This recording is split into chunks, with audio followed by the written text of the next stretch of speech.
మన మనస్సు దేన్ని అనుసరించి నడుస్తుంది? శరీరాన్ని అనుసరిస్తుంది, శరీరంలోని అవయవాలను అనుసరిస్తుంది.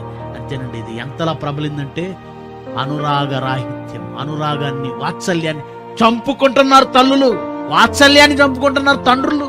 తల్లి ప్రేమను చంపుకుంటుంటే వాళ్ళ పిల్లలు ఎలా పెరుగుతారు ఒకసారి ఆలోచించండి. వాళ్ళ పిల్లలు దేవుడు ఆశపడి ఈ ప్రతిరూపాలన్నీ 60 ఏళ్ళు 70 ఏళ్ళు కష్టపడి రాబో కాలానికి మంచి పునాది వేసుకొని ఆ రాబో కాలంలో తాము ఏ దేశం నుంచి వచ్చారో ఆ దేశానికి రావాలని ఆయన ప్రతి నిత్యం ప్రయాసపడుతున్నాడు.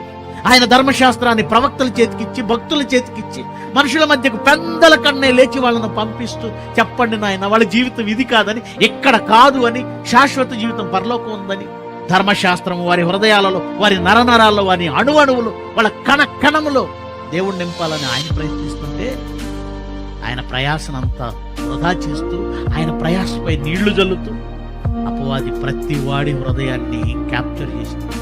ఈరోజు మానవ జాతి దేవుని వైపు పరుగులు తీయకుండా ప్రతి వాడి పాదానికి ఉచ్చులు, ఉరులు. ఎవరు? ప్రియులారా, అలా వాడు పెట్టిన ఉచ్చులు, ఉరులు ఎంత మంది పడ్డారో చూడండి.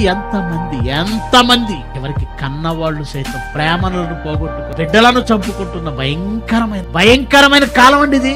ఏ తల్లి తన పిల్లలను ప్రేమగా చూడదు? ప్రియులార, క్రమం ఏంటంటే దేవుని యొద్ద నుండి బయలుదేరి వచ్చిన మనం దేవుని యొద్దకు తిరిగి వెళ్ళాలి. తల్లిదండ్రుల చేతిలో బిడ్డలను పెట్టాడు, వారి గర్భాలను పెంచాడు, వారి ఒడిలో పెట్టాడు, దేవుడే పెట్టాడు.